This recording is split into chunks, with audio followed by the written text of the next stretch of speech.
En 2012, vous avez eu un grand sentiment de lassitude à la 6e édition. 2011, oui. Ouais, pourquoi? Je vais être honnête avec vous, il faut être très honnête. Ce bouquin est un best-seller dans notre périphérie. Et puis en 2010-2011, justement, le bouquin, alors on avait l'impression de s'améliorer, d'être toujours plus performant, c'est plus séduisant, il s'est moins bien vendu. Et il s'est moins bien vendu tout simplement à cause des sites internet. Et des sites internet et des applications de smartphone gratuites. Et on s'est dit mince, nous on défend le livre, c'est un guide d'accompagnement, on essaye d'être honnête, on paye nos additions, on ne demande pas un centime au restaurateur qui figure. Alors ça nous a un petit peu fait réflechir, et puis on s'est rendu compte que ces applications, la plupart du temps, vous proposent gratuitement de vous faire figurer, et ensuite c'est payant. Donc ce sont des applications commerciales. Certaines sont fiables, notamment les applications mondiales, parce qu'il y a tellement d'avis que vous pouvez décoder si les commentaires sont sincères. D'autres sont des véritables applications commerciales, manipulées parfois par les amis et les ennemis des restaurateurs. Ben oui.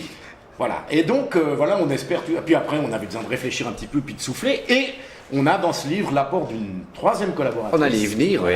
Qui s'appelle Marie Battiston, qui est plus jeune que nous, et qui avait tellement envie de nous donner un coup de main qu'on l'a mise au banc d'essai. Et elle nous a plu parce que d'abord elle savait écrire, elle avait à peu près les mêmes critères que nous, même tout à fait, et elle découvre des trucs que nous on n'irait pas forcément découvrir. Alors vous avez dit dans la tribune de Genève, par rapport à elle, que dès que vous avez vu arriver les premiers textes, ça vous a remotivé. Oui, c'est-à-dire qu'en fait elle avait carrément proposé à André Klopman et moi-même de constituer une équipe et de faire qu'on devienne en quelque sorte directeur de collection. Et puis mais en fait non, ça nous a remotivés, on s'est remis à aller dans les bistrots chacun. C'est quoi cette gamine qui vient nous dire comment on doit faire notre boulot? C'est un peu ça, non? Nous, c'est surtout que ça nous a donné envie de le faire, parce qu'effectivement c'est un travail méticuleux, mais en même temps c'est génial d'aller au restaurant puis de faire des connaissances. Je ne vous cache pas que dans ce bouquin il y a des restaurateurs qui sont devenus des amis, des vrais amis avec qui je m'entends bien. Et avec qui j'adore discuter parce que ce sont des gens quand même, souvent les restaurateurs, qui sont très ouverts à la vie, à la société en général. Quand vous entrez maintenant dans un bistrot, il n'y a pas l'impression de faire des heures sup.